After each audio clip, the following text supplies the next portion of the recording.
The final chapter of Horatio Nelson's life would begin almost 2.5 years before his last battle, in May 1803, as a brief peace between France and the British Empire was broken, and Napoleon dusted off plans he'd been developing off and on for the better part of half a decade. These plans being an invasion of Britain. The port of Boulogne was massively expanded to accommodate a fleet of landing and transport ships which were being rapidly constructed. The first consul, for such Napoleon was known as at the time, had calculated just how many men he needed, and he wanted to move the entire army across the Channel in a single massive assault.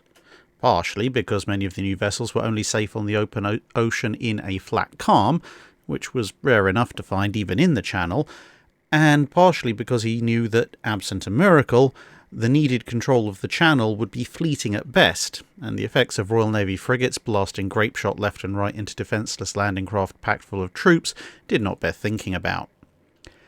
About 1,400 such craft were soon taking shape.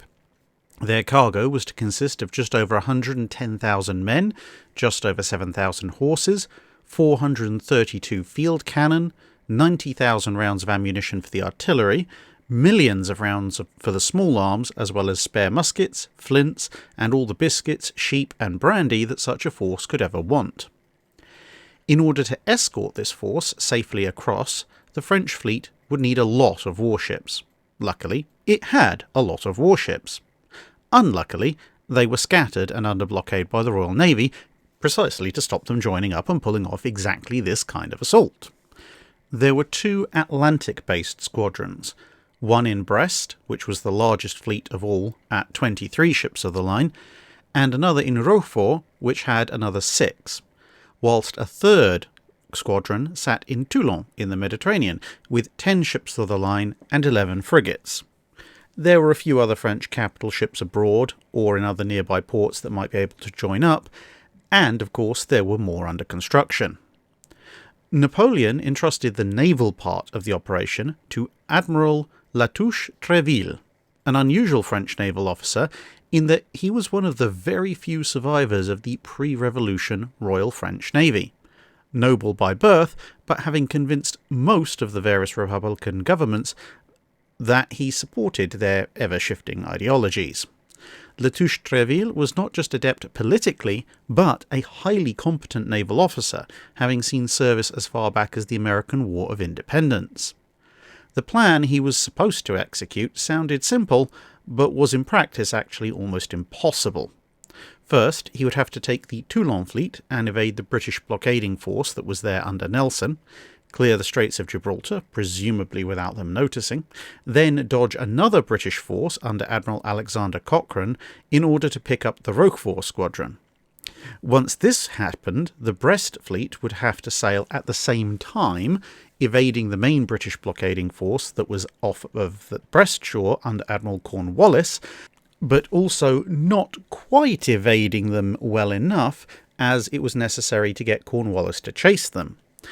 Latouche-Treville would then take his ships up the Channel and escort the invasion force, whilst Cornwallis chased the fleet that had left Brest. To say that the idea of evading and decoying 3 separate British fleets and their admirals, and keeping to a schedule in an era where your ability to sail in any given direction at any given speed was entirely at the mercy of the wind, was ambitious, is underselling it considerably. Still, if there was any French admiral of the time who might bring the operation close to success, it was Latouche-Treville.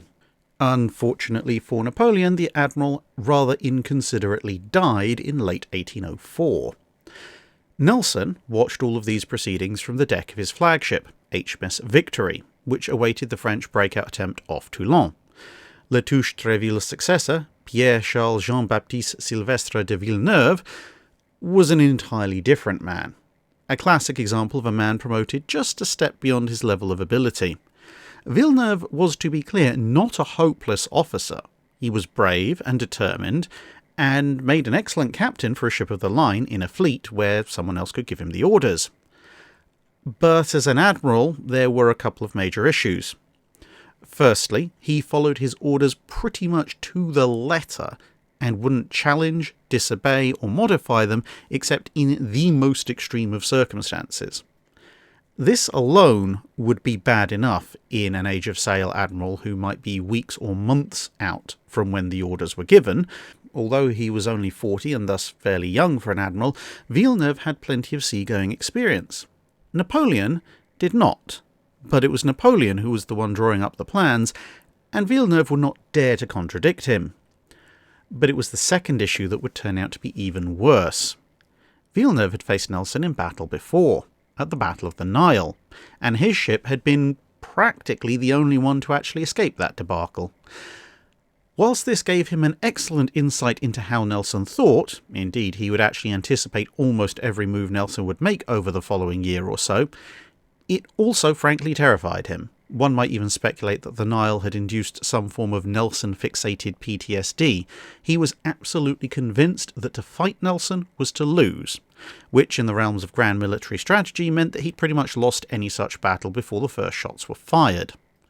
Combined, these factors meant Villeneuve would, at Napoleon's orders, take his fleet into a battle he was already certain he would never win. But that climactic conflict was some time away. The invasion plan was revised. The Toulon fleet was still to evade Nelson, but now it would sail to the West Indies, detaching 2 ships loaded with troops to attack and harass British possessions in the Atlantic and along the coast of Africa. The Roquefort squadron would sail to meet him, and between them they would capture the vital British colonies in the Caribbean, which would draw British forces away from France. This would enable the Brest fleet to launch an attack on Ireland before looping back to meet up with the Toulon and Roquefort fleets to finally take control of the Channel and invade England. This labyrinthine plan was even more complex than the last one, and therefore far less likely to succeed, and was itself scrapped after a few months. This brings us to January 1805. Nelson having spent almost 2 years floating quietly in the Mediterranean, and Spain was now entering the war on the side of France. This added the considerable resources of the Spanish fleet, or Armada, to the equation, and so a new plan was devised. The Toulon and Roquefort squadrons would still sail for the West Indies, this time picking up Spanish ships along the way, and would attack British holdings. This would force the British to respond, weakening the blockade at Brest. The fleet there would then break out, collect more Spanish ships from the northern Spanish coast, join up with the returning fleet from the West Indies, and either sail to Boulogne directly to escort the invasion army across, or, if the wind said otherwise, arrive at the other end of the Channel, add the Dutch fleet and troops stationed in that area, and come back again all the stronger. This would give a combined fleet strength of between 50 and 70 ships of the line, depending on the precise levels of success at meeting up with each other at the various stages.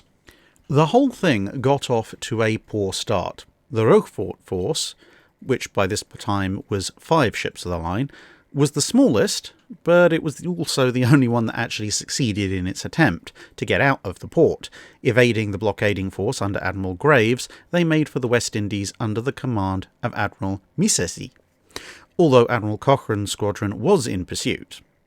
Under the cover of storms, Villeneuve's Toulon force likewise broke out. Nelson's fleet was away taking on water, and when informed of the French movement by his frigates, he concluded that they were trying to go after Egypt again, or possibly some other British outpost in the Mediterranean. This was the perfect opportunity for the Toulon force. Their main opposition was going completely the wrong way, but between the very weather that allowed him to leave port and his dread of Nelson, Villeneuve's nerve broke, and he went back home. 6 weeks later, in mid-February 1805, Nelson's force turned up off of Toulon again, having scoured the rest of the Mediterranean and obviously finding no sign of the French. This left Admiral Missessy the bemused commander of 5 ships of the line and 3 frigates, and all alone in the West Indies. He did what limited damage he could, but after a couple of months with no help in sight, he set off for home again, just missing a message sent from France that said remain in place.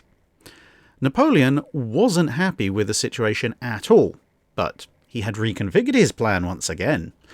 Now it was the Brest fleet that would break out, pick up the Spanish ships stationed at Ferrol, and sail to the West Indies. Villeneuve would have to break out again, pick up the bulk of the Spanish fleet from Cadiz, and likewise sail to the West Indies. In theory, meeting up with the Rochefort squadron, the combined fleet would then sail up the Channel and the invasion would finally be on.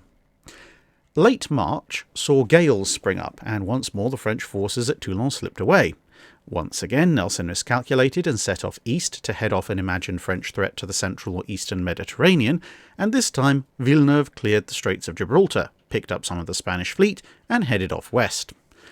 By the time Nelson realised his mistake, he was weeks behind. This was perhaps the golden opportunity for the Franco-Spanish alliance. With Nelson's forces too far behind to assist, Villeneuve could have changed course, worked his way up the Spanish coast, picked up the balance of whatever Spanish forces were based in and around Cadiz, then picked up the Ferrol fleet, and from there he could have sent messages by land ahead to Brest, and the two fleets, at least 50 strong and possibly more, would have faced at most 28 ships of Admiral Cornwallis's blockading force, assuming that he could recall the 13 he had on detached duty at the time, and so most likely Admiral Cornwallis would have been more hilariously outnumbered than even these numbers suggest. Misesi would have been able to join up, and Nelson would have arrived in the Channel to find French flags flying on both sides of the water. But Villeneuve had his orders, and they said head for the West Indies, and so he headed for the West Indies, having put together a fleet of 17 ships of the line. But he found the rendezvous of Martinique empty. The Rochefort force had, as already mentioned, gone home, and the Brest force, whilst initially making it out of port, had declined to fight Admiral Cotton and the 17 ships of the line that made up the main element of Cornwallis's command, and had also headed back to safe harbour. After a month of general offensive action in the West Indies, Villeneuve headed back for European waters as well. He had 17 ships to Nelson's 14, but he knew there were 5 British ships of the line somewhere in the West Indies, which he figured would join Nelson. It was now June, and Nelson rapidly had doubled back after the departing French, sending a fast brig with messages to the Admiralty. This was the Courier, captured from the French some years previously. On its way back, the small ship actually overhauled and sighted Villeneuve's forces, the captain deciding to press on to warn the Admiralty instead of trying anything foolish. This turned out to be the right decision. Whilst Nelson strove to catch up, he was never going to make an intercept in time. After all, he was thinking they were headed for Cadiz or back to Toulon, when in fact the Franco-Spanish forces were headed for Ferrol.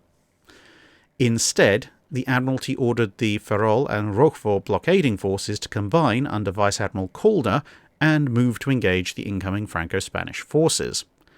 Whilst Cornwallis's main force off Brest was to break off their duties and move south just in case they could reach the area in time as well. This would all lead to the Battle of Cape Finisterre. Calder had 15 ships against the Franco-Spanish 17, and the battle started like a classic line action, the two fleets slowly sailing past each other in opposite directions. In poor visibility and confusion, the battle rapidly devolved into a patchwork of general actions, resulting in damage to all sides, but no particular advantage was gained, except oddly enough in the most unlikely of circumstances. The rearmost British ship was HMS Malta, formerly the 84-gun French Guillaume Tell, which had been captured 5 years earlier. In the fog, she suddenly found herself alone and surrounded by 5 enemy ships. Sir Edward Buller, in command, decided that the only logical thing to do was to hit the berserk button, and HMS Malta laid into its enemies, firing rapid salvos from both broadsides into a thoroughly startled 5-ship force.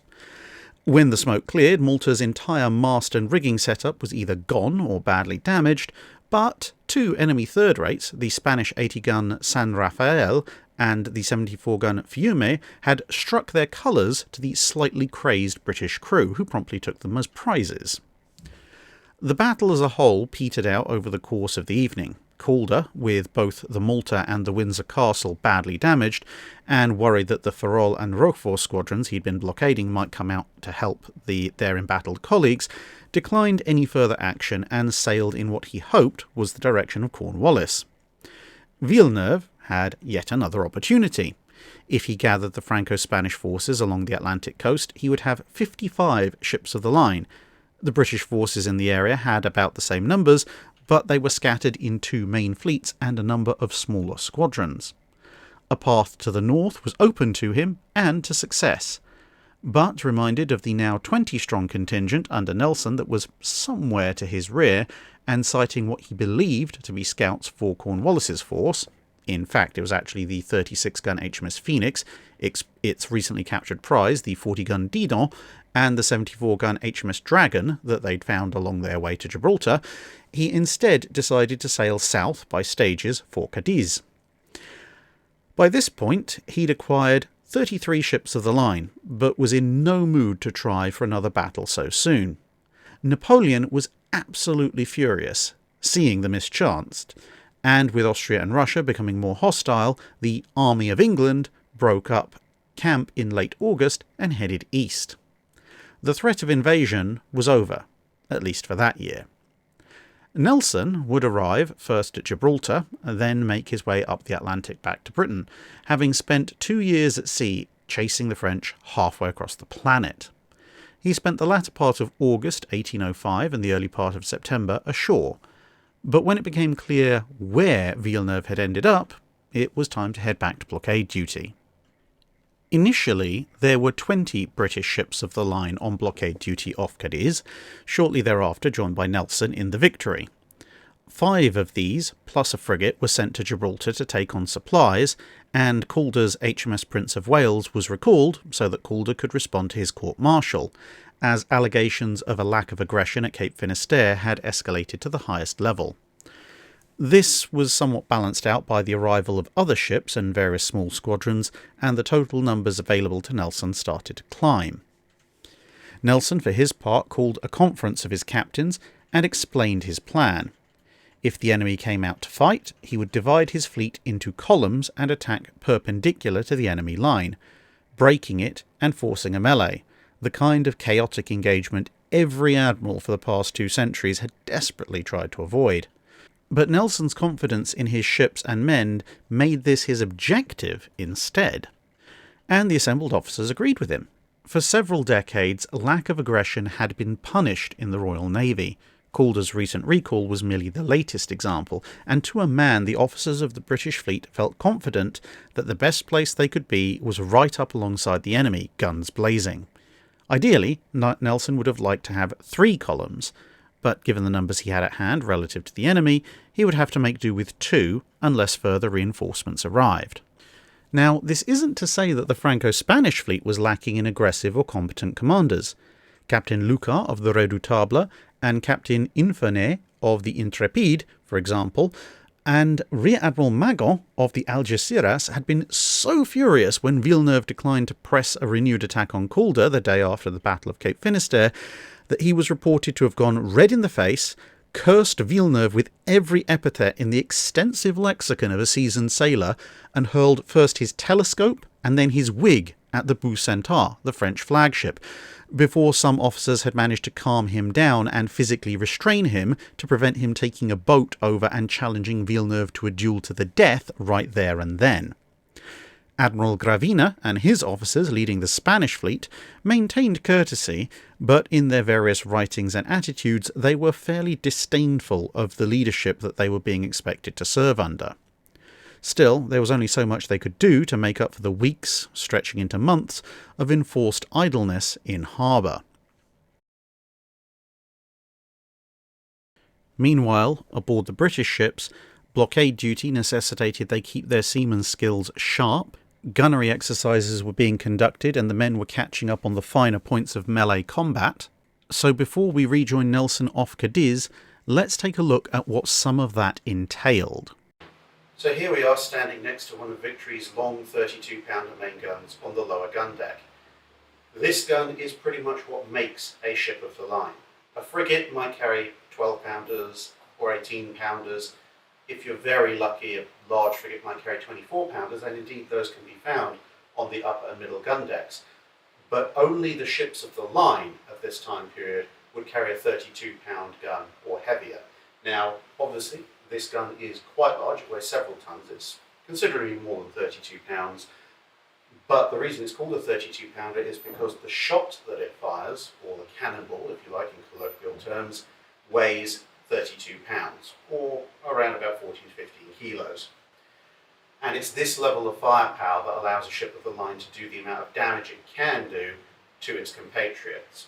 There's a reason, for example, why frigates of the period, when they saw a ship of the line action going on, even if they were part of the fleet that was actually fighting, would tend to stand back and watch it all happen. Because a frigate, sure, it could deliver a 12, 18 or 24 pounder salvo into a ship of the line with its one gun deck.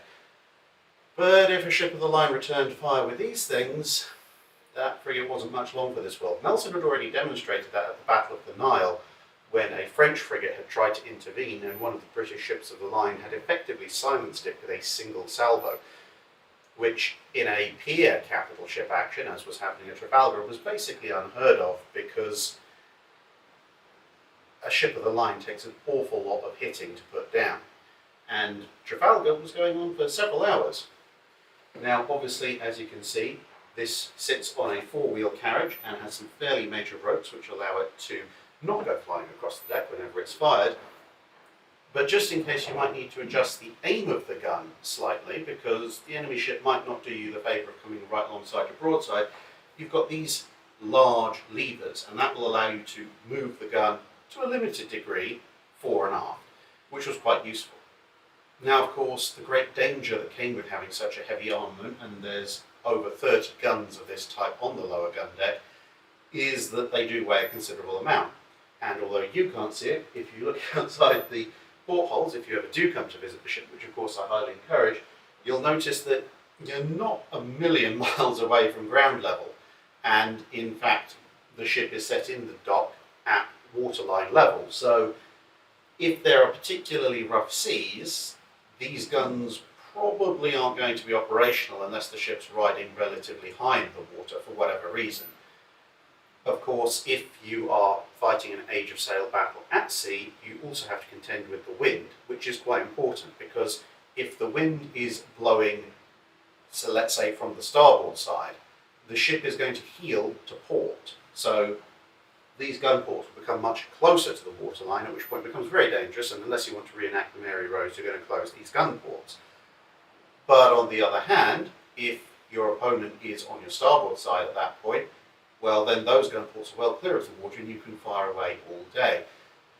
This was one of the slight advantages that came from the British engagement pattern that had developed in the few decades running up to the Battle of Trafalgar, which was to engage from the leeward side of an enemy fleet rather than the windward side, or to have the weather gauge.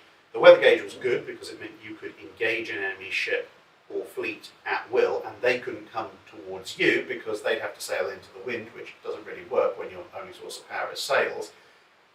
And of course, therefore gave you a significant tactical advantage. It did mean that your enemy could run away, but in theory you could always follow them. The British tactic that developed, starting with Admiral Hawke, and was very well developed by the time of Nelson, however, was to try to engage on the leeward side. Normally held to be the position of weakness, but it did have the advantage of you were now lying in the path of your enemy's escape route. They couldn't sail up into the wind, obviously. They could choose to come and engage you, or you could now go and engage them. You couldn't sail directly into the wind still, but the prevalence of triangular fore and aft sails meant you could sail a bit closer to the wind than had been the case previously. And of course, as we mentioned, if you're fighting with the weather gauge, you stand a risk of your lower gun ports being submerged or dangerously close to the water, whereas if you're fighting in the lee gauge, then your gun ports are most likely going to be somewhat out of the water, unless the weather is incredibly rough, of course, in which case waves will be splashing against the side of your ship and splashing up into your gun ports.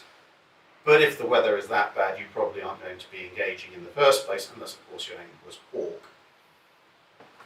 But as this video covers the Trafalgar campaign and the next one will cover the battle itself, and, well, you only get to do this once, then why not get everybody involved? So I went and enlisted the aid of the Trafalgar Gun Company, who, as you might guess, know a thing or two about actually working cannon. Right, so hello there everybody. We come to you from the bow of HMS Victory. As you can see, we have one of the big guns next to us, but the reason for this little chat is we're going to talk a bit more about the guns themselves, and also the Trafalgar Gun Company, whose footage you're about to see, and we're going to discuss a little bit about how everything works and how they would have actually fought things at Trafalgar. So next to me I have Rob from the Trafalgar Gun Company. Perhaps you'd like to introduce yourself to everybody? Yeah, so I'm Rob Bibbings, I'm from the Trafalgar Gun Company. Together with my father, the business is in operation for around 30 years. It's been responsible for some of the most famous depictions of the period. He was consultant on set on the Sharp series with Sean Bean, the Hornblower series, again the consultant on set for Master and Commander, and then was also jointly responsible for the firing of the most recent broadsides aboard Victory. Which was something I was here for many years ago. So we've decided to go and have obviously engaged the services of the Trafalgar Gun Company so that you can actually see what it would be like to load, aim and fire the guns, because for obvious reasons, 250-year-old warship, they're not particularly keen on us doing that on Victory herself. But sort of, I guess, in escalating complexity of questions, as we're about to see, it takes about 3 people to load, aim and fire a gun with the way that you've got it set up. Now, realistically, would that have been how they did it on the ships? We know the gun crews were larger, but can you actually do that on a ship with 3 people? Absolutely. I mean, it depends on the weight of the gun. So, for instance, the 32-pounders on the lower gun deck, they would start a battle with around 12 men. But if the crew were called to fight both sides, that would drop down to about 6 men to operate a gun of that size. It's all about manoeuvring a gun that weighs around 3 tons, and sadly you need manpower to do that. And I suppose that answers another question, which is, can they fight both sides? Because obviously you have, as I say, about a dozen men on the gun crew, but they're assigned to a gun. You don't have 12 men per gun per side. But of course we do have records of ships either being bracketed by 2 enemy ships or a ship that's deliberately driven between 2 enemy ships. And from what you were saying, you know, if you can operate a gun with 3 or 4 men, then it sounds like you can actually fire both sides at once. Indeed, the crew would have been divided. So if we take the 32-pounders, 12 men to a gun, at some point in the action they're called to operate both guns. Within the team, they will have each got preset roles. So for instance, you've got a gun captain, he's in charge of that team. But with him, he's got a second gun captain. So if called upon to fight the other side, him and his colleagues will drop across to the other side and begin operating that gun solo. So it's very much organised. Men know what they're going to go to, so as soon as they get that word of command, they can run across and begin operating that gun. And of course it's a bit more tiring if you've got half as many men. I mean, absolutely. As I say, these guns weigh up, well, around 3 tons for the lower gun deck. You can be trying to haul that weight out against the roll of a ship. You're manoeuvring shot, which weighs obviously 32 pounds, where the gun gets its name from. And if anyone's ever, handled a kettlebell, a large kettlebell, that's hard enough work on its own. Manoeuvring that sort of shot, no handles on a moving deck, it's fantastically physical work. Indeed, you see some people attribute that as part of the British victory at Trafalgar. The British gunners obviously held their fire until they broke the line, and then at that point they were able to deliver a series of rapid, devastating broadsides, whereas the combined fleet might have been firing for up to an hour at that point. The physical efforts of doing so naturally tire the gun crews out, and so at the point where the battle is reaching that crescendo, the gun crews are tiring and their rates of fire are slowing. So it's fantastically demanding work. Yeah, and I suppose also they've got to take into account casualties. So sailing with a minimum number of men to man the guns isn't going to do you any good when the first broadside takes half of them out. No, I mean, if you take a cargo vessel at the time, an Indiaman, that might have 150 men on board. You take a similarly sized third-rate ship at the line, 550 men. The vast majority of them are there to operate the guns. As you say, throughout the battle, men will be killed as casualties. They might be taken away to repel boarders, to fight fires, adjust rigging. So that number can dwindle as the battle keeps going. Guns will be dismounted through the action, so very slowly the guns will be silenced and they'll consolidate onto smaller and smaller numbers of guns just to keep them in operation. And I suppose the other thing to bear in mind when we're talking about the gun crews, obviously loading, firing, loading, firing, loading, firing. Whilst it's still a very impressive display to see it done out in the open. These guys are in an enclosed environment. Granted, that can give them a little bit of insulation from the sound because the barrel's outside, but at the same time they do have a full ball down there, which, as we know, makes everything louder. There's going to be smoke and fumes and all sorts going on, plus of course it's moving, which the ground doesn't, so that's going to be a lot more physically tiring. Absolutely. There's a famous quote that records surviving an action on the middle gun deck is a vision of hell. You've got the guns going off below you, above you. You can barely see down the gun deck due to the volume of smoke. You might not see your opposing ship. It's hard to imagine the conditions that these guys were operating in. Yeah, and I suppose this is another thing, obviously on land, in peacetime, especially with modern health and safety regulations, there's a certain pace and cadence to how it's all loaded and fired. How does that correspond to the rate of loading and firing that you would have seen in a battle? So it's surprising, there are relatively few primary sources that depict or record the rates of gunnery. One example does stand out in the form of Collingwood. So on one of his previous commands, HMS Excellent, he was relentless in his drilling of the crew. They were achieving 3 broadsides in around 3.5 minutes, so around 1 minute 10 for a shot. But one thing I do think it's important to point out is that standards of gunnery varied massively between ships. Even at Nelson's fleet, some were recorded as poor gunners. I think one factor of that is the Admiralty issued their captains a certain amount of powder for practicing working the guns, and then depending on how important the captain of the ship felt gunnery was, he might then privately purchase additional powder to allow him to continue practicing. But as we say, depending on how wealthy your commander was and how much he saw the value of rapid, accurate gunnery, might depict the standards of gunnery within any given vessel. Yeah, so you could have 2 ships sailing in a line functionally identical from the outside, maybe both third rates, but one of them might have, say, twice the rate of fire of the other. Absolutely, and again, that's another factor of the British victory. British captains were required to practice their men at the guns. The French and Spanish fleets, under blockade for many years at a time, the standards had slipped, which is no criticism of their bravery or indeed their ability, but just years of constantly being at sea, working the guns, had worked the British fleet to a fantastic pace. Yeah, and something else that we will be seeing in the footage is that it's not just a case of the ship has a broadside, it can fire at a target perpendicular to it, and if not, then you have to turn the ship towards that.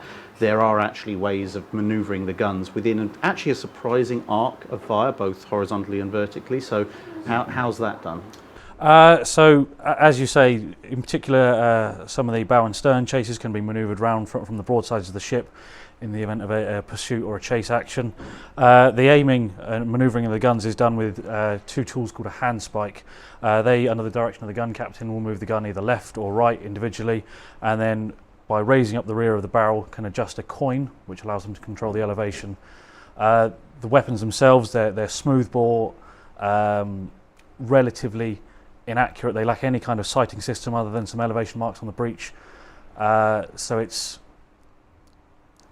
an inaccurate weapon, but throwing enough iron at the enemy will tend to score some results. Basically just a case of look down the barrel and make sure that you can see the target past the barrel and hope for the best. Exactly. I mean, the methods of firing, whether you're filling the vent solidly with powder or using quills, whether you're using a gun lock or firing with slow match, from the moment of ignition using either of those methodologies, there is still a tangible delay between the firing and the detonation. And on a moving platform that's moving through 4 planes against a target you might potentially see, I think it's important to point out that luck as well as judgment plays an important factor in whether you hit the target or not.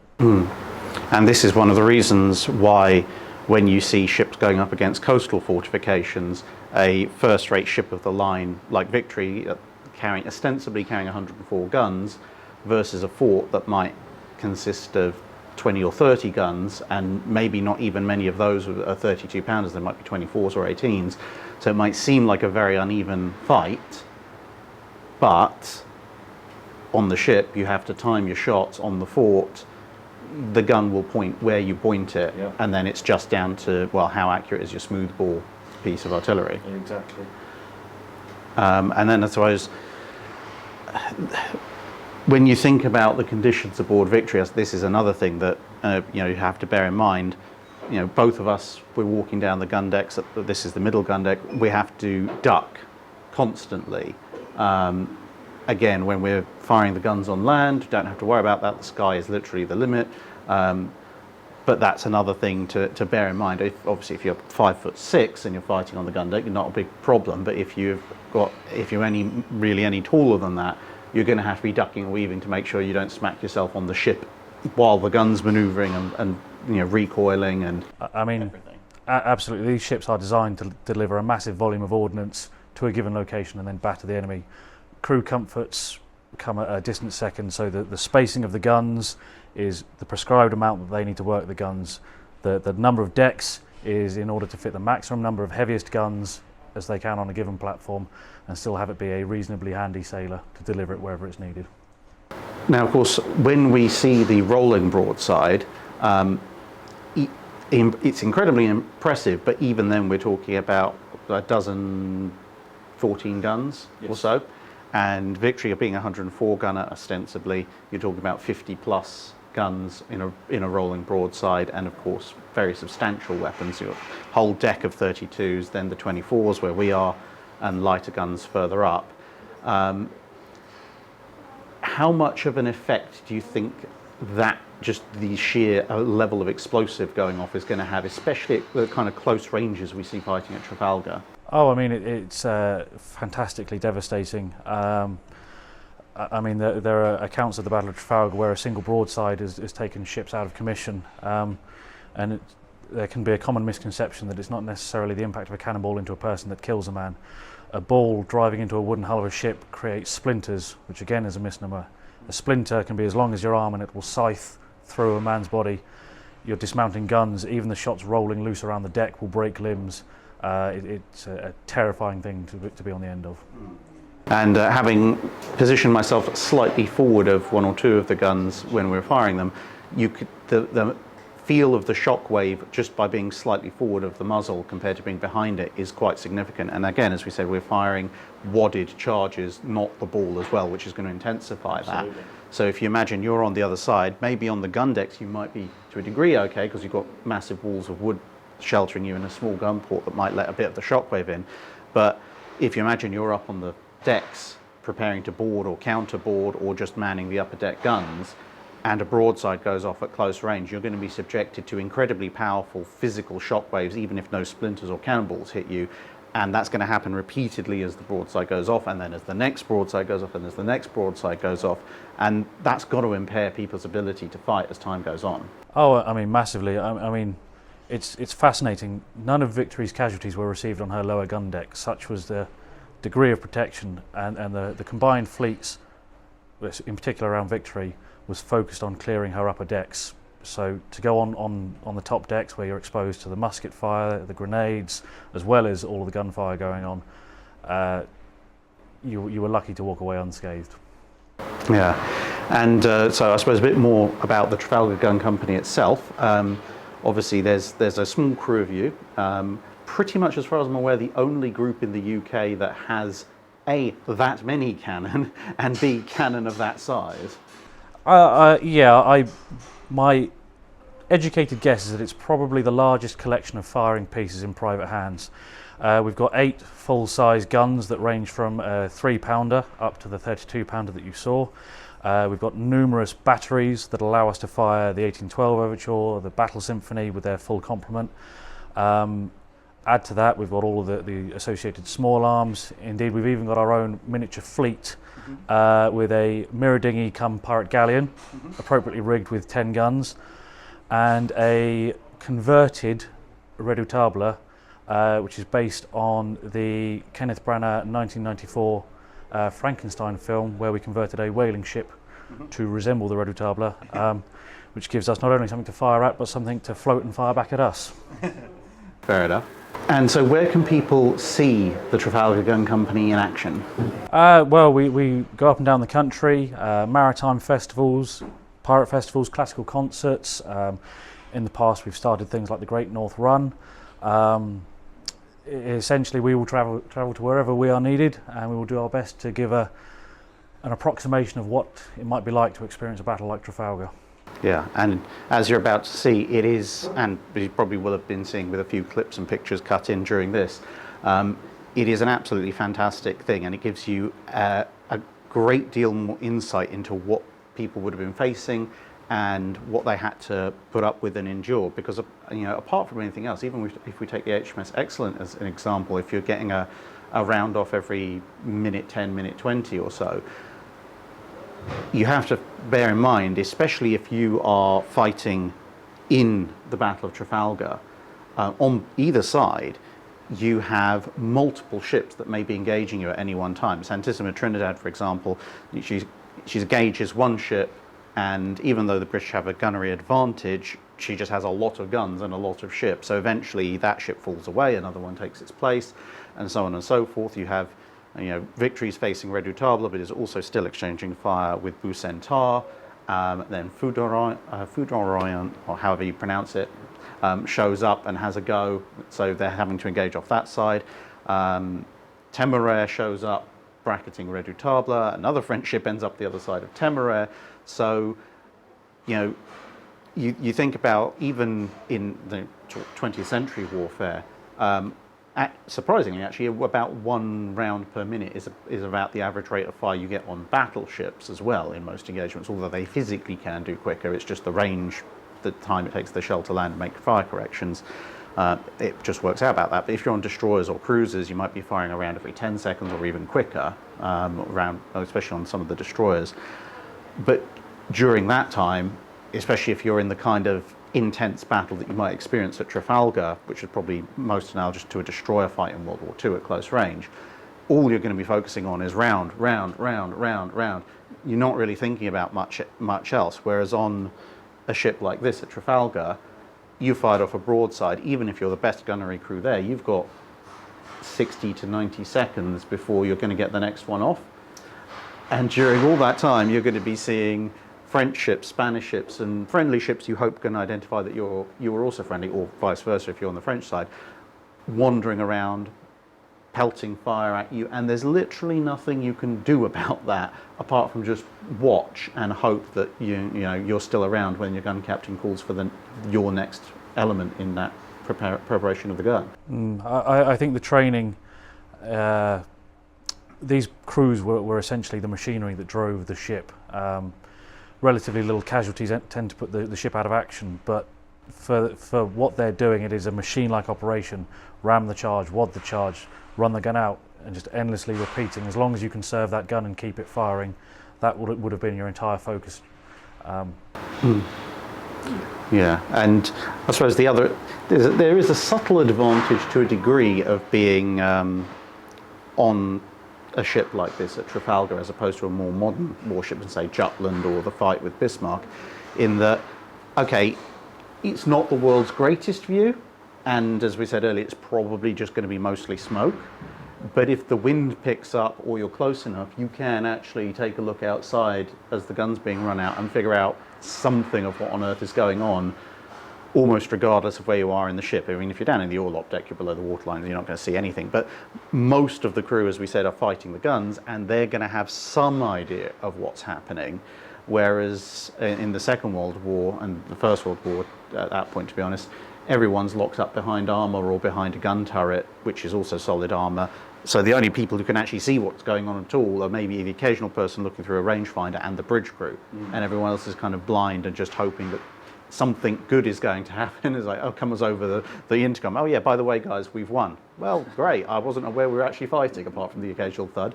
Whereas here, you've got, well, the hazards of being more directly shot at all the time, but at least you've got some idea of when that's going to happen. Well, I mean, it's, as you say, the smoke will cloud a lot of it, so you're almost fighting individual actions. So you think the length of the fleets and the different waves of fortune that different elements of the battle were encompassing.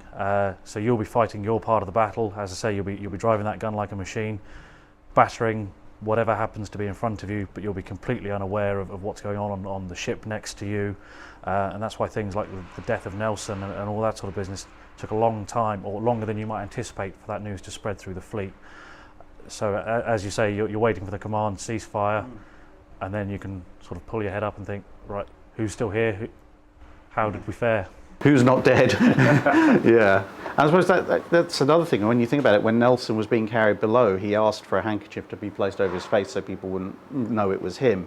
And you see paintings of him, especially at the time. It's like, okay, well, let's face it, how many short, one-eyed, one-armed men covered in medals are there on the ship? Surely everyone's going to know who it is.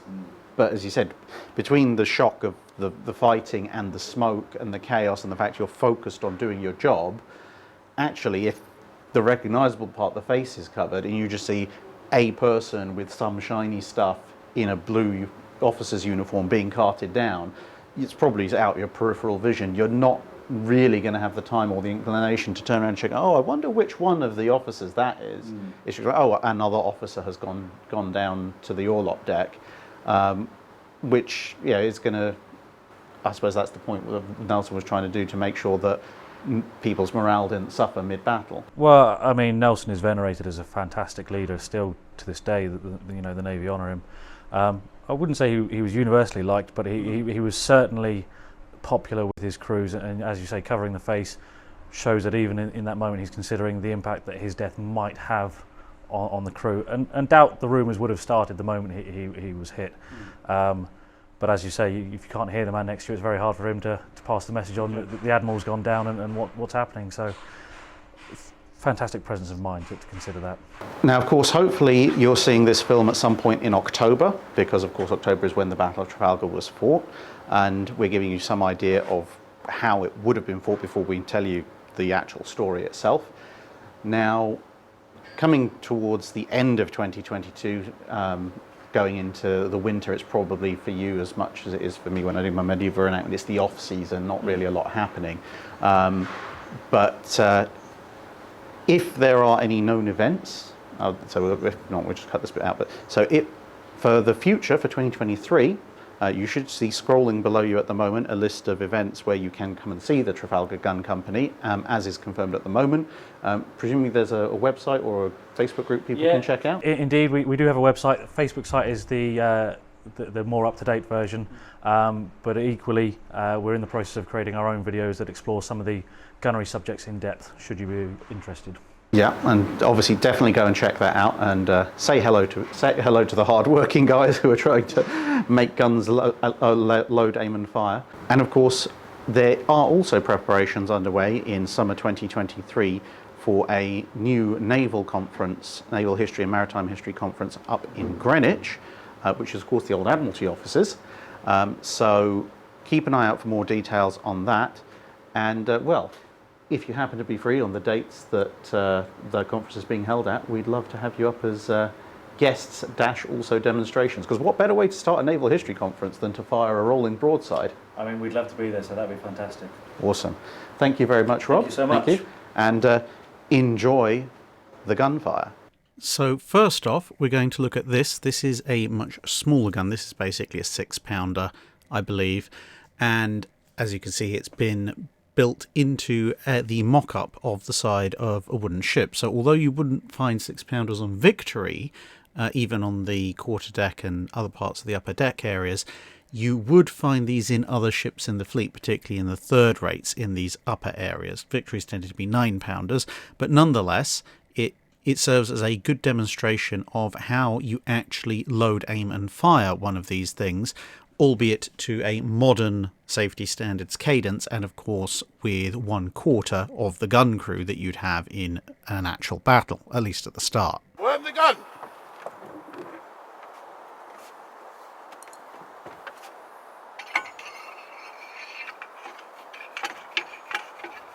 Clear.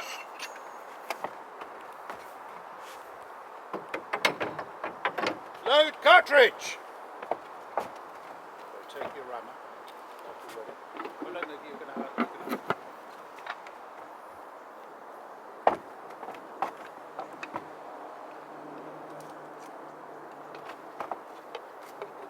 Ram the cartridge!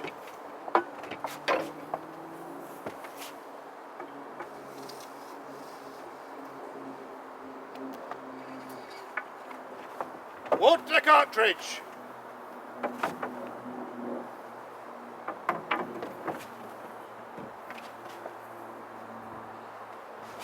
Ram the wad!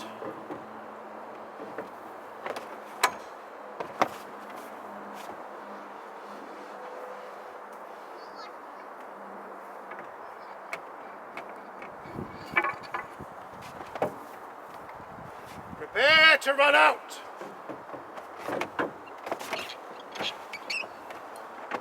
Together, run out!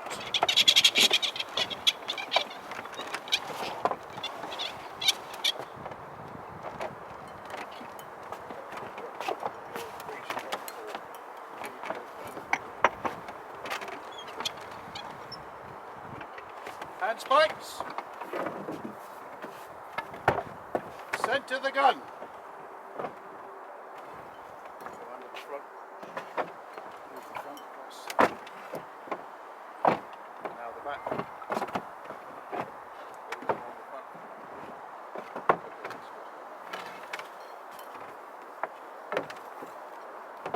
Priming the gun.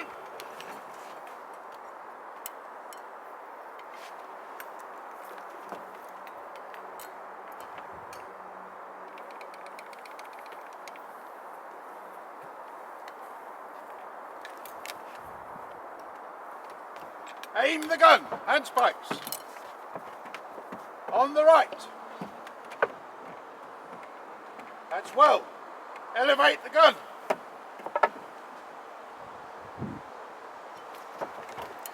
Good.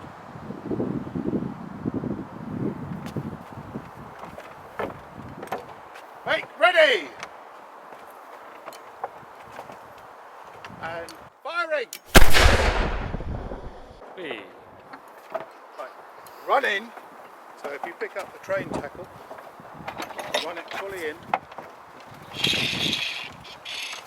Worm the gun.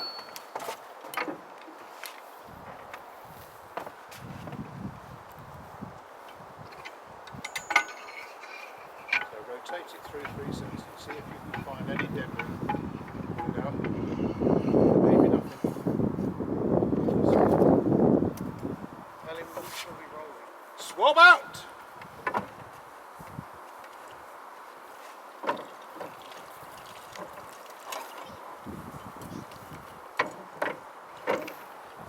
Squeeze off most.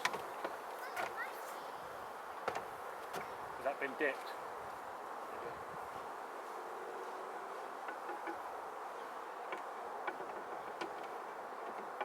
Okay, that's good.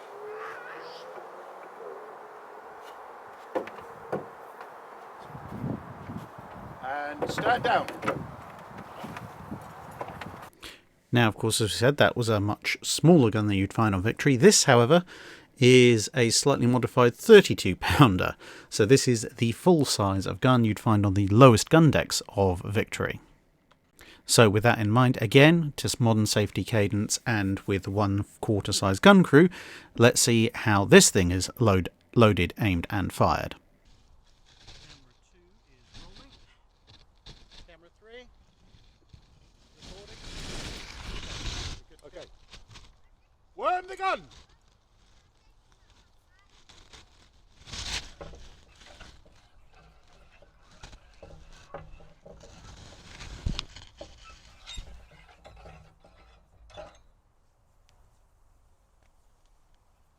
Load cartridge. Load cartridge.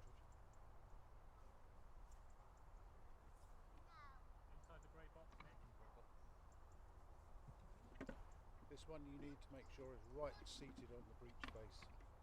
You don't have to hit it hard, just make sure that as far as you can.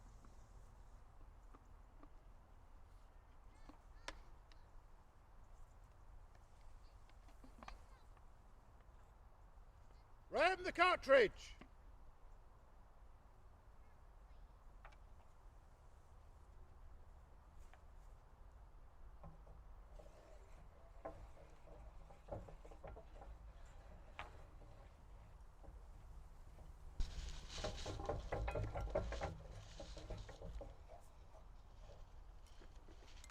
Wad the cartridge.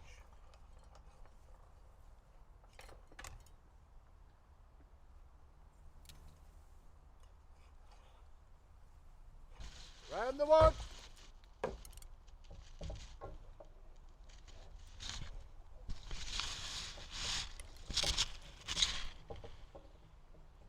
Give us some good thumps.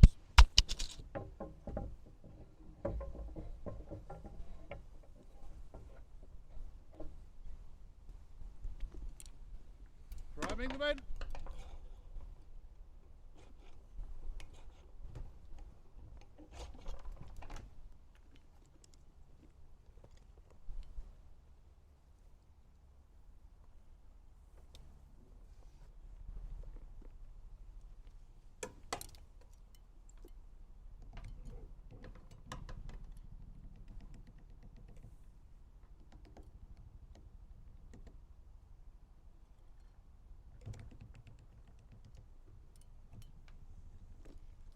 Make ready. Nice sharp tongue. Firing. Worm the gun.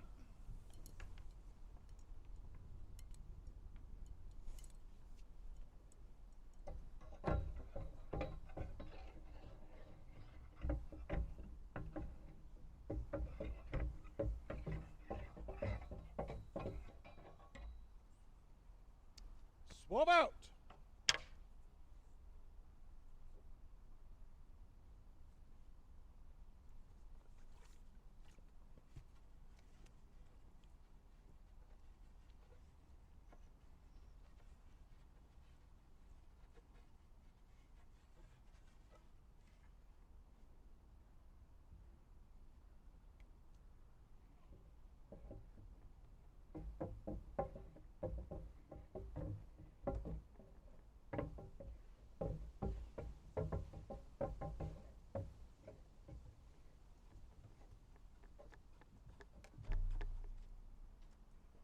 All is well. Stand down.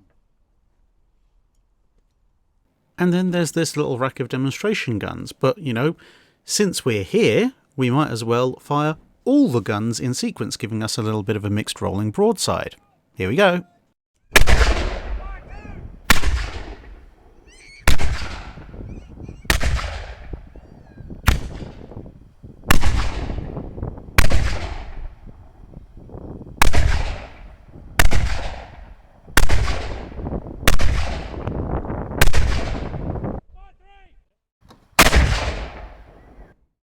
Now, I don't know about you, but that's so much fun, I want to see it again, except this time from the skies. And hey, it's my video, so guess what? We're seeing it again from the skies.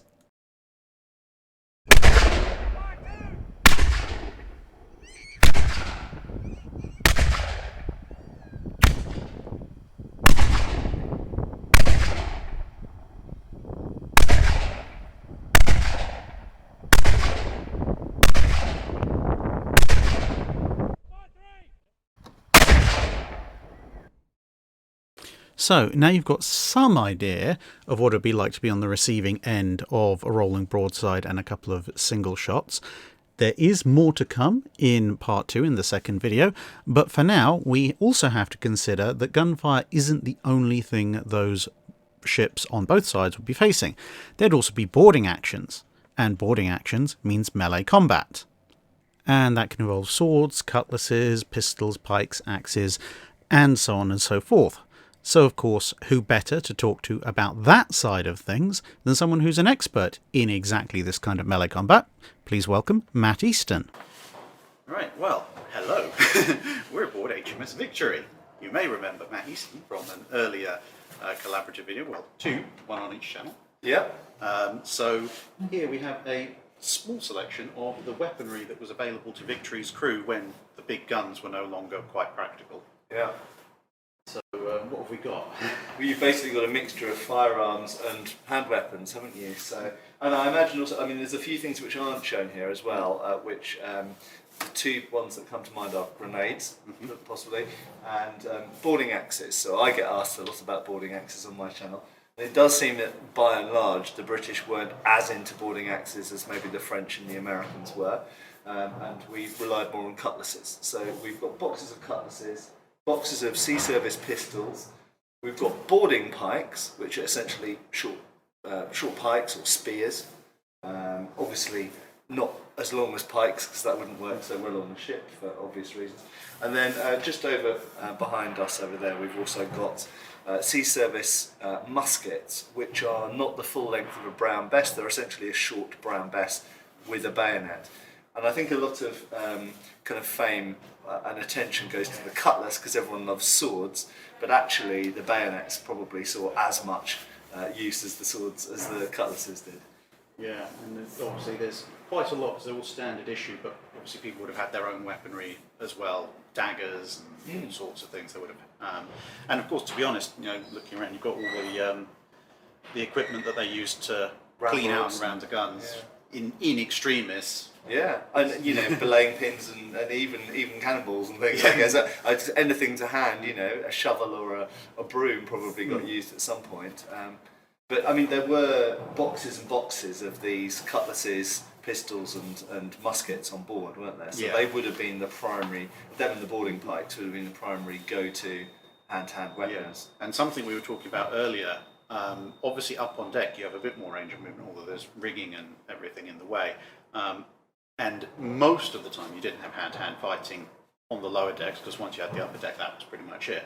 But if it did come down to fighting, maybe here on the uppermost of the enclosed decks, we noticed there is a slight problem with the ceiling. Yeah, although I mean, the one thing that occurs to me, so obviously you're the specialist on naval history, but just purely from my experience of doing combat simulations in different spaces, is that anybody trying to get in here is going to have to pass through a bottleneck to get in here.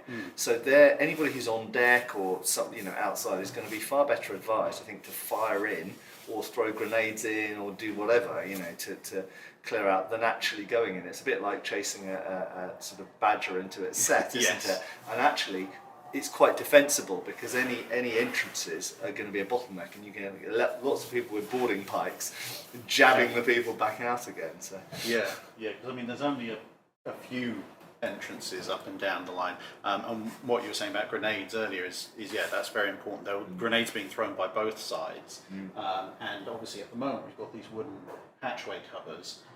But quite often during battle, these might have been replaced with netting, depending on what they were doing with the ship, because you can pass things up through netting that you can't pass up through this.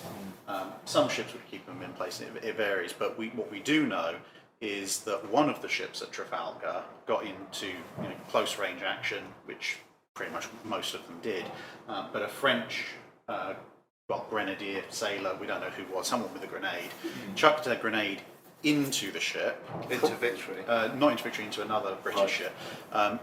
Came through the upper gun deck, which is where we are now. That's a good throw.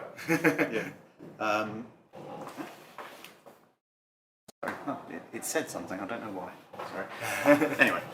Sorry. Anyway, this grenade comes through the, it actually goes down the hatchway and ends up quite deep in the ship, up one of the magazines. That's not what you want. It detonates and there's a big sheet of flame, and fortunately for everybody involved, because they have this kind of double blind system with heavy curtains and drapes which form kind of an airlock, the blast and the flame doesn't quite get into the magazine, but it does ignite some powder charges that have just been brought out of the magazine. So there's a huge flash and a roar, but obviously, as you know, when gunpowder is ignited in the open, it doesn't explode. It doesn't have an explosive, it has a sort of, a flare. So there's a huge flare up, and everyone's very, very panicked for a moment because they see this big red glow coming through the lower gun ports, and then it dies down because everyone who's down there, keep buckets of water there just in case, is quickly throwing water over everything that could possibly be glowing or embers at that point. So they're that close to losing a ship, but not quite.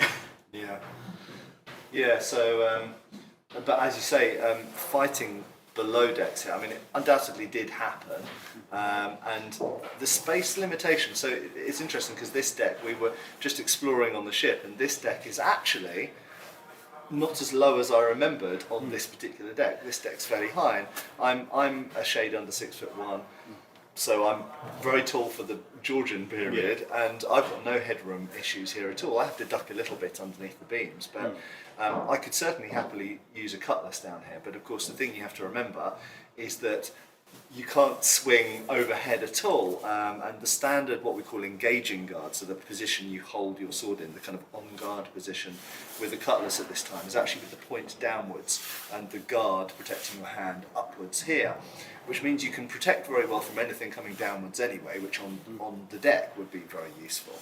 But it basically means that any attack that's going to come at you has to come underneath your sword. So basically, with one sweeping movement, either that way or across that way, you can defend yourself from a bayonet stab or a boarding pike stab, or of course a cut from a cutlass.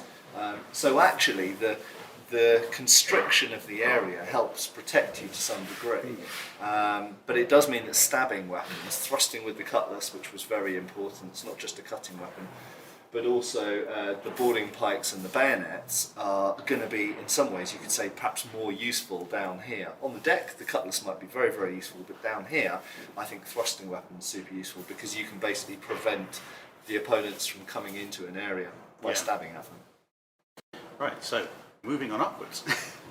Right, so now we're up on the obviously hilariously named poop deck.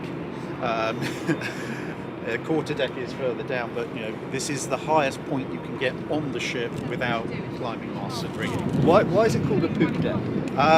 Very good question. There are many answers, some of which are more obvious, but then again the ship's heads, which for those of you who don't know, the nautical term is the reference to the ship's toilets at the time when they didn't have flush toilets. A lot of ships tended to have them at the bow, so it could be one way or the other. It's also possible it's an abbreviation of a term, of another term, like how forecastle became forecastle. Quarter deck is so called because it used to run a quarter of the length of the ship, and then later became just the back of the ship generically. Because there used to be half deck and quarter deck and so forth, but the half decks disappeared very quickly. Quarter deck stuck around for a bit longer. If you ever see Vasa in Sweden, that kind of period, so about 150, 200 years before victory, that's where you see lots and lots of decks stacking up. Yeah, they're like steps, aren't they? Yes. Whereas this is just one, and there's no forecastle on this. No. There is just one poop deck at the back. Yes. And this is a bit like a fortification, isn't it? Yeah. So this is kind of the last huzzah of the fore and aft castles of the medieval Cog and Mary Rose, which is about 100 yards to our right. And this is partly accommodation, because all the officers are in the stern. This is where Nelson's cabin is down below us. Yeah, here, isn't it? he's 2 decks down, and then the captain's cabin and the day cabin are right below our feet. So they have to build it up for officers' accommodation and storage space below the decks and everything like that. And which is actually quite interesting because HMS St Lawrence, which is the world's first and, as it turned out, only freshwater ship of the line built on Lake Ontario in 1812, doesn't have this. Okay. Didn't. It's a wreck now, but it didn't have this because it didn't need to go as long distance. So it didn't need as much accommodation, it didn't need as much storage, so they just didn't build this Is there an advantage to not having the poop deck because you can get more guns on? It's just stability. The I see. higher up you put weight, the less stability you have, which means the less weight you can put in other places. Yeah. So St Lawrence just through deck cleared. But as you say, it's the last huzzah of the castles, and it does provide a fair degree of protection, especially on first rate. So on a third rate, which most of the ships at Trafalgar are, like Reading Club, etc., their poop deck would be level with the main deck, which we can see below us. So in that respect, it's kind of not necessarily an advantage, but less of a disadvantage, because it means you do have something that's about level with the deck of an enemy first rate, so you can board on equal footing rather than having to scramble up the side. But if you're on a first rate, you are pretty much king of all you survey. So it's harder to board this end of the ship because it's higher. Yeah. Was this also used perhaps for boarding? Yes. enemies because it's higher. Yes. Because you can drop down onto the middle so, of their deck. yeah, so when you see a lot of paintings of boarding actions, at least the ones that are encompassing the whole greater tube, you'll often see quite a lot of Marines up here. Okay. And obviously they're the ones with the muskets most of the time, so they're using it as kind of a redoubt to shoot. And they're not doing anything. They have no other job. They're not operating cannons or rigging, or they're just there for hand-to-hand close combat and shooting. You'll have a few Marines along the main deck, but most of them are usually up here or with the And they wore with the red? captain. Yes. So if you're watching Master and Commander, they're the ones in red. Yes. Right. Yeah. And then obviously if you are boarded, as you said, this is your last bastion. This is where you can hold out the most. Would all of the officers be up there? Not all of them, no. No. So obviously you've got the ship's wheel is literally right below our feet. So there would be at least an officer there, whether it be the captain, the first officer, possibly the second officer. It depends on the ship. Obviously, in Victory, you also have Nelson, who's an admiral, as well as Captain Hardy. So most of them are down there. We would have one or two senior officers up here. And of course, the other thing, which is very important, as we mentioned before, is the ship's colours are behind us on the stern. So this is one of the other reasons why you have to guard this very, very closely, because it stops the enemy getting at your colours, but it also means if you happen to be in a circumstance where your captain has called that, okay, we're going to surrender, you need to be able to strike your colours fairly quickly. In a boarding action, it's relatively clear what's going on. People will stop hacking and stabbing at each other. But if you're in a gun action, the captain might be halfway along the main deck, and if he calls strike the colours, the fact that if you've got someone up here who can receive that order and get those colours down quickly, that might be the difference between everything stopping and the ship that's attacking you giving you another broadside and you lose another dozen men. So is there any evidence or examples that this was particularly targeted because that's where the colours and where the officers were, either by gunfire or in any other way? Yes, so I mean we can see here we've got 4 guns close to us here, and there's another couple, as we know, in the cabin just below. And quite often this area was quite heavily targeted. I mean, it provides some shelter for the ship's wheel as well, which I mean, it's not going to, not shelter in terms of it's going to stop a cannonball, but you can't as easily see the ship's wheel if it's down there. As this seems to me a bit like a keep in a medieval castle, in some senses, I wonder why they didn't put more sort of build up the sides a bit more to protect from musket fire. So earlier on, again, if you look at something like Bassett or Mary Rose, they very much are heavily built up, or even the Golden Hind replica that's up in London. They are very built up, but the problem is once you get to this height, you can't put anything up that's going to stop a cannonball anyway, and that's just going to generate a lot of splinters, which is going to go badly for you. And so if you put up a thin barrier, again, it's just splinter generation. It might stop a musket ball, it might stop some grape shot, it might not.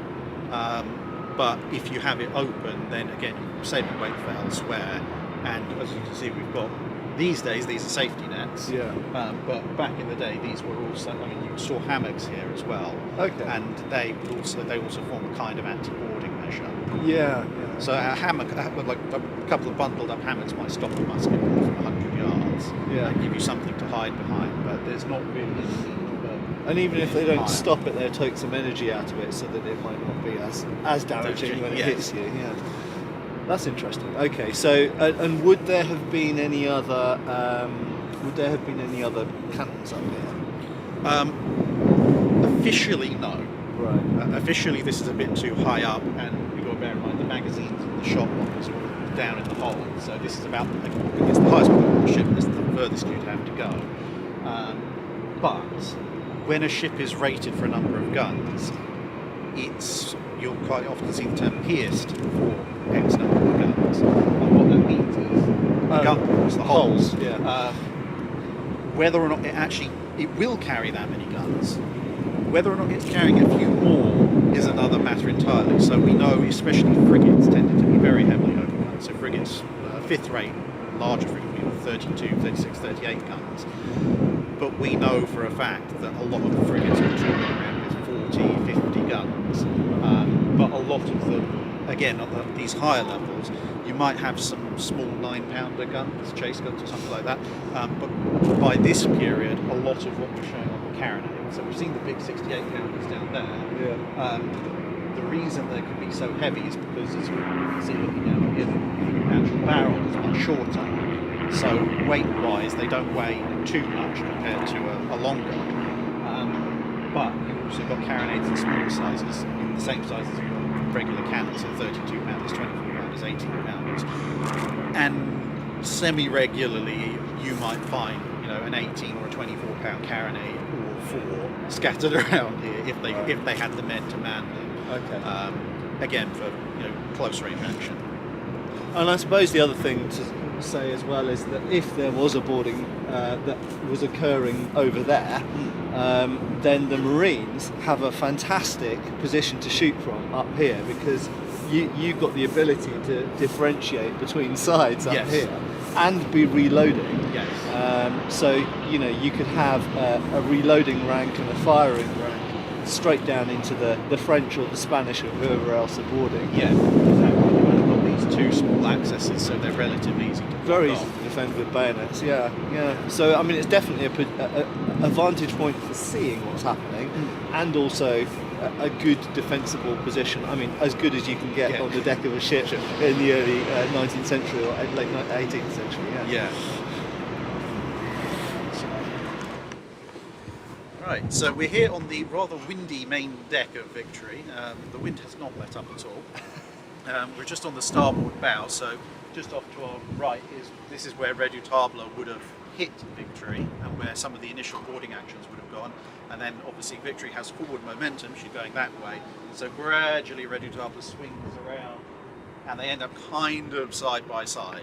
A lot of the paintings show them what appears to be side by side, but when you look a bit closer you realise that's the bows. They're kind of like side by side, but they're drifted apart a little bit at the back. But nonetheless, this is a first rate. It's one of the biggest ships there. It's one of the biggest ships in the world at the time in terms of warships. There's not a lot of space, is there?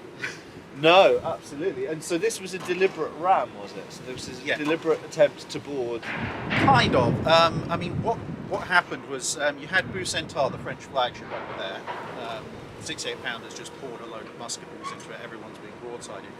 But Captain Lucas on the Redoutable had seen what was about to happen, and he was the next in line. But there was a gap between the two ships, and he was trying actually to close that gap to block Victory off. But he wasn't quite fast enough. There wasn't a lot of breeze, and Victory had more momentum, whereas he was having to get going. And as a result, rather than closing the gap, Victory got in, broadsided Bucentaur, and then almost immediately thereafter Redoutable shows up, and it shows up so quickly that as far as anyone can tell, the starboard guns didn't get off their broadside into Redoutable before it hit, at which point you can fire on the enemy when they're right. I was going to ask that. Does that mean you can, once you're in contact, you can use them at short range? Yes. The problem is obviously these things have got like a 10, 20 foot muzzle blast of burning gunpowder, which is fine when it sets the enemy on fire and the enemy's a bit far away from you, but when he's right alongside you, if the enemy's on fire, you're also on fire. Also, the French ship presumably was lower, Yes. so you can only depress these guns a certain amount, can't you? Yes, So so it you've could got- just be that they would just have shot straight across the... Yeah, so you've got the wooden wedge there, so you can make it go down a little bit, but the only thing that's holding that ball in is a bit of wadding. So if it's a 68-pound ball on that carronade, or even a 12 or 24 pounder, once you elevate it high enough, gravity's going to do the Plop. work. Yeah, just fall out, which did mean actually that on the deck below, on the 18-pounder deck, they were having a lot of their work cut out because they were at deck level. So were they blasting away the whole time? Would they have just been pouring As shots? much as they could, but the problem they had was that because the Franco-Spanish fleet had been in port, Captain Lucas was one of the more competent French captains, and a lot of captains sat back and said, "There's nothing we can do. Just everyone gets bored, lack of training." He'd sat there and gone, "Okay, well I can't practice my gunnery without levelling half of Cadiz, so that's probably a bad idea." But he decides, I'm just going to drill them again and again and again and again in boarding action. So although Redoutable is a 74 gunner, it's a deck lower, and it has fewer crew, once it actually comes alongside, everybody there is firing pistols, firing muskets, throwing grenades. Obviously, you famously have the snipers in the fighting tops who shoot Nelson, and they clear Victory's deck pretty much very quickly, and Victory has to bring up more people to try and fight back, because obviously if you lose your deck and you get boarded, that's it, game over. So Victory does have reinforcements to bring up, and not everybody is killed on the upper deck. I mean, Victory's casualty is one of the highest in the British fleet. She's still only got 50 dead out of just over 800 crew, but it's still a lot of those casualties are occurring up here. So for that reason, Redoubt would have had lots of people on the deck in preparation for boarding, if that was their mindset, potentially. Whereas Victory would have presumably sent a lot of people down to try and prevent, lessen the number of casualties on the deck. Yes, and they're engaging in a gunnery duel with everyone, so a lot of the sailors are down there manning the guns, because this is the thing, on a ship of the line, if you're a third rate, you might have 600 crew, a first rate 800 crew, which is a lot. So this is 800? Yeah, just over 800 crew. Which is when you walk around the ship, it's a really huge number of men who are crammed on there, wasn't it? And then you bear in mind you've probably got somewhere between 30 and 36 guns for each of the gun decks. So you've got, it's a 104 gun ship, and each of those guns has about a dozen men on the crew. So an awful lot of the crew are eaten up by operating the guns, although depending on the ship, some ships the crew numbers are low enough that you can fight one side of the ship or the other, but not both. On bigger ships like Victory, if you've got a 14-man gun crew, you can fight one side very efficiently, but you can, as long as you haven't taken too many casualties, split into two 7-man teams, and a 7-man team can operate the gun just. I mean, the gun crews are designed to take casualties, obviously. Presumably there would have been quite a number of men who would have been operating the sails and the rigging and just keeping the ship moving and manoeuvring. In the approach to battle, during the battle itself, the numbers of men up in the mast would go down a fair bit. Because one, they need it down here to fight, and two, it's far too easy to pick someone off because there's not a lot of places to go up top. You would have men up in the fighting tops shooting down, which is especially what Redoutables crew were doing. But there'd be a few people up there, but a lot of the time, once battle sail was set, there wasn't a tremendous amount of finesse you could do with the sail work unless you sent more men aloft. But yeah, I mean, as we were saying earlier, we've got the training hall at Woking for SG5, and there's probably significantly less floor space here once you take into account the hatches and the guns and everything than there is there, and we have maybe two dozen per class? I mean, it's quite easy for us, because we're training in a hall regularly with hand weapons, and sometimes we do melee games, which give us a sense of what is a lot of people for a certain amount of space. And when you consider this amount of space, which is maybe an area 20% bigger than the training hall in Woking, but this is full of things, as Drax says. So you've got guns, you've got ammunition, you've got rigging and ropes on the ground, you've got obstructions, masts, things in the way, barrels of things, and people, and a huge number of people. So as soon as combat starts on an area like this, it's going to be a little bit like a medieval battlefield where you have a lot of people in a small area crammed in, and in that kind of situation, so obviously some people have got boarding pikes, which are longer reach weapons, but the rest of them who have got cutlasses and pins, belaying pins, anything that they can grab to hand, hopefully a cutlass, and of course you've also got the firearms. Now, firearms in this situation are an interesting prospect, because I think in the modern world, particularly people who live in countries where they have lots of firearms, think, firearms are the trump card to people with hand weapons. Not if you're in a big heaving mass of people in a really confined space, because number one, these are single shot firearms, so you fire them once and then you've basically just got a lump of iron and wood. The chances of reloading in this kind of melee are really, really slim, because it's all going to be over too quickly, and there's nowhere to reload safely.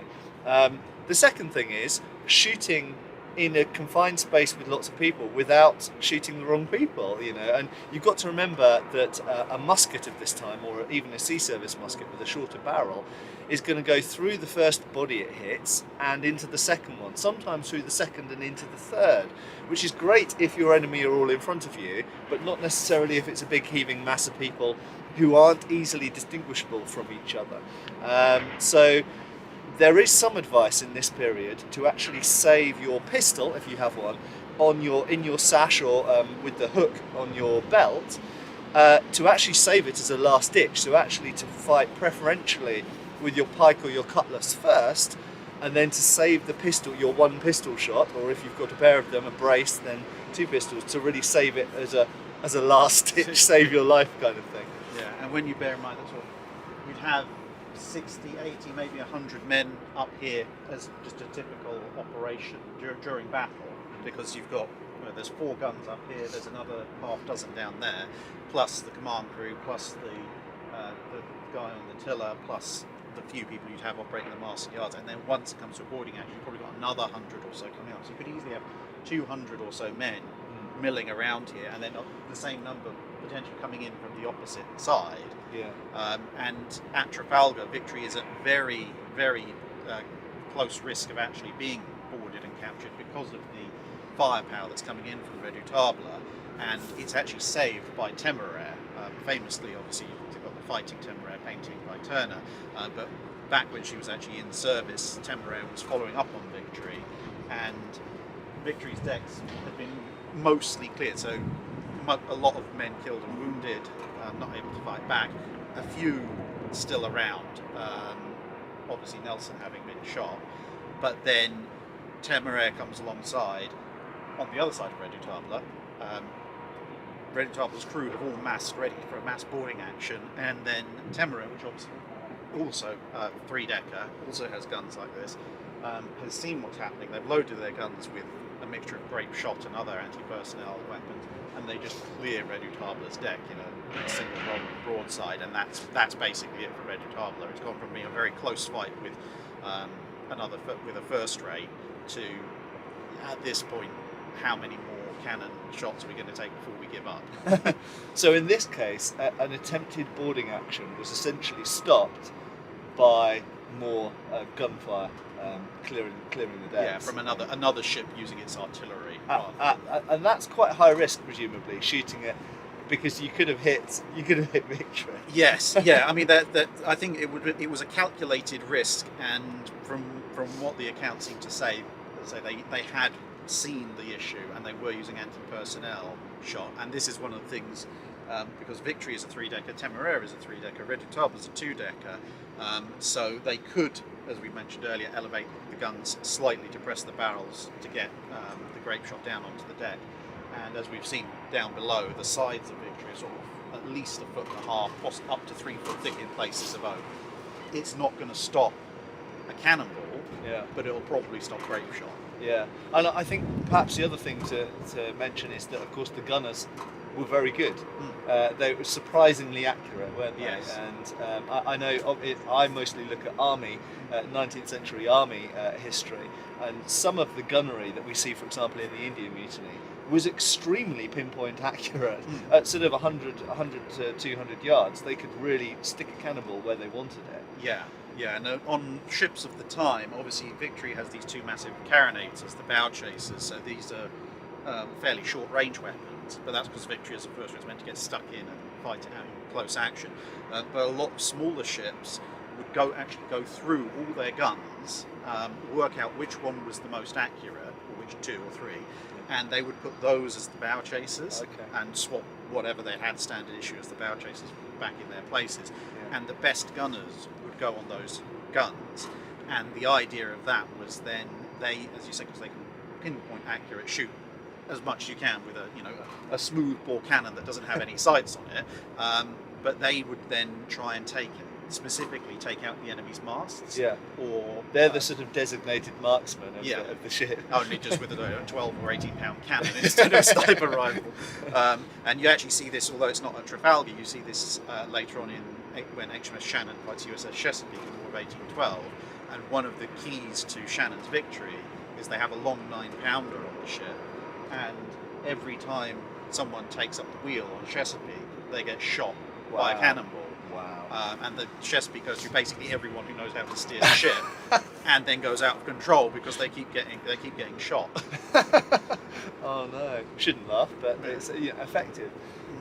So this is an example of something that was nearly a big boarding action, but was saved by gunfire, as it turns out. But yes, absolutely, the prospect of hand-to-hand combat on board the ship, and as you said in the previous video we did together, if someone takes control of the deck, very often they can take control of the ship, because whoever's up here has control over who's down there. Even though the majority of people might be down there, the ability to roll grenades down or just threaten them into submission, essentially. Yeah, and you control the means of propulsion. It's not like a steamship where the engines are deep in the ship. The sails are up here. And would most of the officers be up here? Yes. Okay. Yeah, So and that's another. There's a social element to this as well, isn't there? Because I think if you can take control of the ruling elite of this ship, then they're more likely to surrender because they're the ones giving the orders. At the end of the day. You'd have some senior non-commissioned officers and some of the midshipmen and so forth down below operating the gun decks, but the captain, the first officer, and so forth, they're all up here. Obviously Nelson's up here. So as you say, take out the command crew. You can threaten the sails, the rigging. You can cut the rigging. The colours are there as well, because that's the other thing. Is as far as everybody else is concerned, looking at a ship, the only way to tell whether or not the ship's surrendered is whether it's still flying its colours. Okay. So once you've taken control of the upper deck, you pull down the enemy colours and hoist it around. And that might have a knock-on effect on other ships who can visually see that, because it might drastically change the course of the battle. The other thing that I neglected to mention as well, of course, was the armament of the officers, because unlike the men, the officers provided their own equipment. So they, unlike the men who were given Board of Ordnance, cutlasses and firearms to use, the officers theoretically purchased their own swords, their own pistols, and so on and so forth. I think in this era theoretically officers had pistols, but I haven't actually seen many accounts of them using pistols. More, they seem to have gone straight to their swords, Yes, haven't they? yeah, because I mean a lot of the time, especially in the Royal Navy, but a lot of other navies as well, especially if they're more minded for boarding actions, it's very much a case of you can order people to do a boarding action and they will probably comply with your orders, but they're not going to have their heart in it quite the same as if you are leading the boarding action. So if you're charging across when the boarding action is just first initiated, that means you're probably scrambling, so you probably want both hands free, or at least one hand free. You might be having to pull yourself over on ropes, and you're going to be landing in the midst of a bunch of enemies, again, at which point you probably you want your melee weapon, and you probably want your other hand free for something, whether it be a dagger, whether it be just to steady yourself on things or whatever. But having a pistol, and therefore you're occupying both your hands while we're on the deck, you imagine trying to scramble over all of this while it's covered in water, the deck's heaving and doing the same thing on the other side. It's not a particularly safe thing to do. Also, I mean, it's something on my channel that I've tried to impress upon people is, in this era, an officer's primary job is to command men, and therefore also to stay alive, because you can't command men if you're not alive. And actually, in functional terms, if your job is to defend yourself primarily, rather than necessarily to kill lots of the enemy, then actually a sword's quite good for that, because if someone shoots at you, it doesn't matter whether you're holding a gun or a sword, you're going to get shot. But if someone swings something at you, you're better having a sword on your hand than a pistol. Because, yes, you might have your one-shot pistol and you might shoot them dead, but now you've got an unloaded pistol. Hence going back to the advice again to keep the pistol as a last-ditch thing.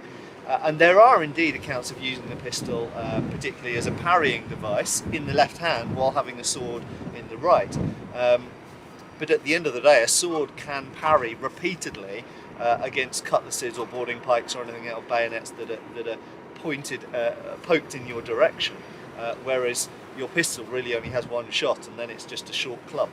So yeah, and the only other thing I'd add to that is in a a number of accounts, you see phrases like "we gave them a volley and then charged," which you also see in land-based accounts, I guess, as well.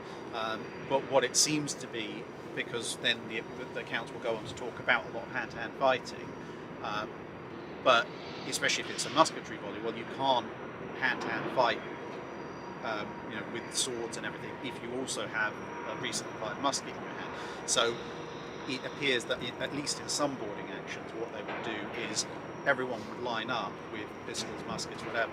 They'd fire off a volley to try and clear the deck, or at least badly impinge the enemy, then drop those, draw melee weapons and scramble over. Which is what, of course, the Highlanders were doing throughout the up until the Culloden, essentially, but the first half of the 18th century, that was the typical thing, and we see it in India as well.